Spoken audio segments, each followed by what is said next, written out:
Okay, sir. Good morning, everyone. Uh, I am Prasun Tuladhar, and we, along with our teammates, Prapti Acharya,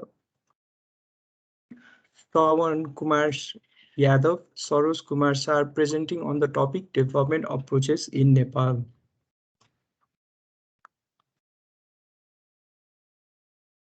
Uh, First, what is development approach?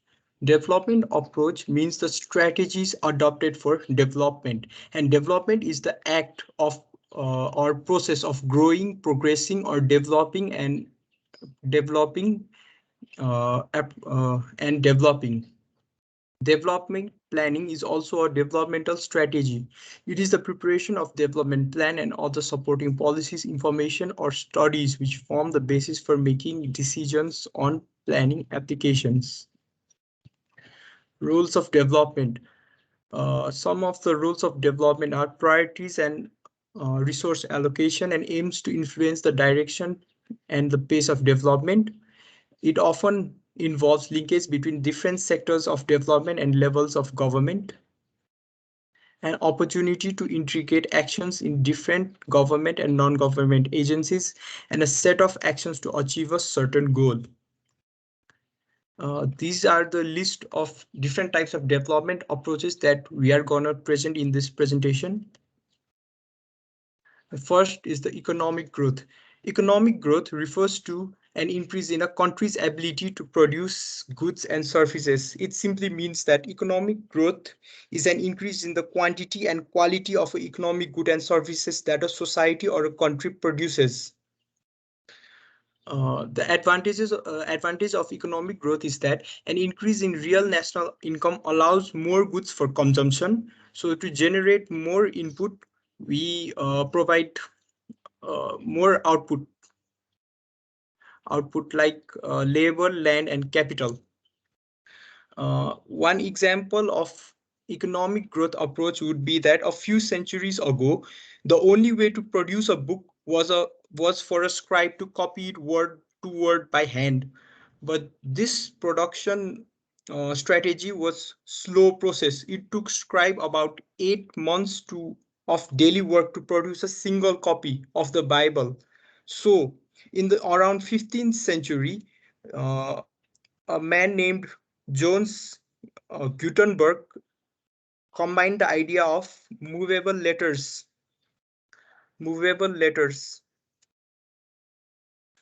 uh, and basically invented a typewriter. With the invention of this typewriter, the hundreds of books were able to be produced in a single day. So this improved the economic growth of the country as more and more people had access to those books rather than few elites. The next approach is strategic planning approach. Strategic planning is setting goals, determining actions to achieve the goals, and mobilizing resources to execute the actions.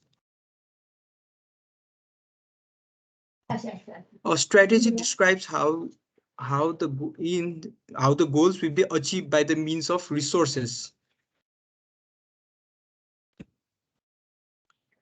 Strategic planning is an organizational management activity that is used to set priorities, focus energy and resources, strengthen operations, ensure the employees and other stakeholders are working towards common goals, etc. It is a disciplined effort that produces fundamental decisions and actions that shape and guide what an organization is, who it serves, what it does, and why it does, with a focus on the future. Effective strategic planning articulates not only when an organization is going and the action needed to make progress, but also how it will know if it is successful. Next developmental approach is the top-down approach. Top-down approach is a centralized approach in which a planning is done at the top of the corporation and the departments and outlying activities are advised straight away what to do. The top-down approach is mainly seen in public health sectors with programs that are run by whole governments or intergovernmental organizations. One of the example of the top-down approach is the HIV control and smallpox eradications that the government used to eradicate such diseases. Next approach for development is the bottom-up approaches. This approach invites the input of community members to deal with the issues that affect people in closer proximity. The aim is to lift people out of poverty by helping them directly, helping them to help themselves. Local involvement in the decision making process. This approach can further be illustrated by an example of a community school. In a community school, when it was run by the government, the services of the school were very poor. But as the community got involved, the school became better and better. And so this approach helps in the development. The next approaches for development will be further explained by my team members. Participatory development approach. This strategy aims to involve the local people in the development planning as well as development process. Its essential feature is social mobilization in development. An example of this is the active participation of public in their local development activities like road construction project, irrigation project, etc. Demand-driven community development approach. This is the development strategy where the people themselves are expected to take the initiative and the responsibility for the development rather than being passive recipients of the government services.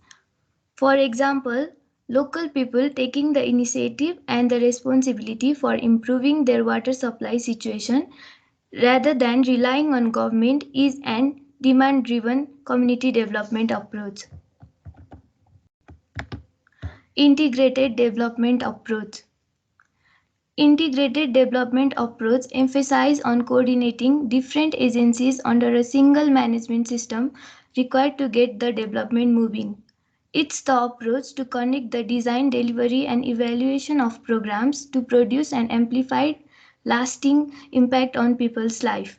For example, while the pipelines of Melamsi drinking water project were laid in the road of Kathmandu, many roads that were newly constructed were destroyed and again constructed after laying the pipelines. If they had used the integrated development approach, that is, if there was a coordination between the local and the central government, the government could have been benefited from lower cost of constructing the road. Inclusive development approach. Inclusive development approach ensures that all the marginalized and the excluded group are stakeholders in the development process. Inclusive development approach is founded upon the three key principles of participation, non-discrimination, and accessibility. This makes the development run without any hindrance as every group is included and their demands are respected. Now I'd like to request Saroj to continue with the presentation.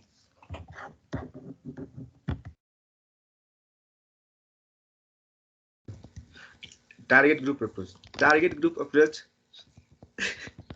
may relate to population group or community, families, household, individual, organization, labor, force group. It categorizes community member into a specific group for purpose of targeting development assistance. Example of target group approach be the Millennium Development Goal. Export-led growth approach. Economic growth through the production and export of products which the country has comparatively advantage at producing.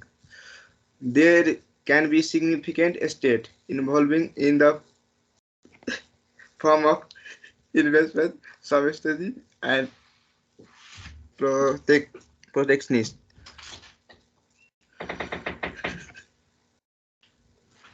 Uh, Import substitution approach.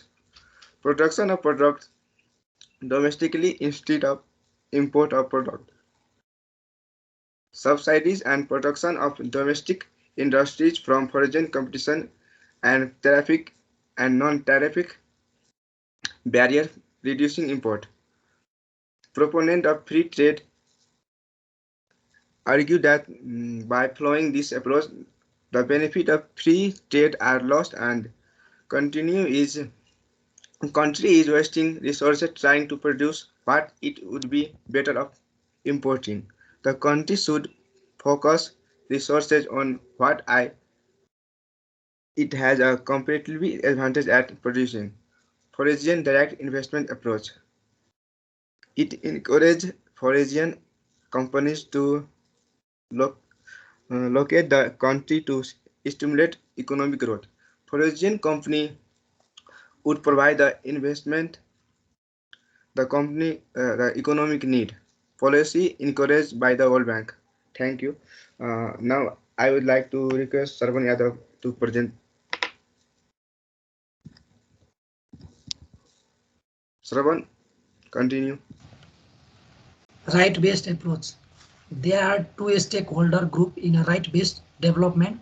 The right holder who do not experience full right and their duty barrier the institution obligate to fulfill the holder rights. Right-based approach am at strengthening the capacity of duty barrier and empower the right holders. Low carbon development approach. Low carbon development approach. This approach claims mitigation and adaptation to the climate change without compromising the national development activities. Promote economic growth or development while keeping greenhouse gas low. The government of Nepal has therefore started the need for the development of low carbon development strategies LCDS in climate change policy 2011. Feasible approach. Feasible approach means leaving a room for future adjustment, modification or revision. This also means that the planned target should be progress that is similar at the very beginning and expanded with the added experience. Growth pole approach. Growth pole approach, development of core region or growth pole, leading to a spared effect benefit the country as a whole. Growth pole could be planned or unplanned. Issue and challenges of development planning approach. Not properly analyze real grassroots context, minimum participation of people, lack of continuous and effective monitoring and evaluation, political instability and politicization in information formulation and implementation. Some of the development plan of Nepal. National Health Strategy Implementation Plan 2016 to 2021. School Sector Development Plan 2016-70 to 2022 and 23. Conclusion of approaches in Nepal. There is no need to have a broad-based and exclusive growth to benefit all sections of society and improve economic growth. It means it is a more challenging for the country to achieve in exclusive growth, the getting 8 to 10% growth in GDP. Socially, lack of exclusive growth lead to unrest among many people, so development must be exclusive. The measure which rise equity should be adopted to promote economic growth. Thank you.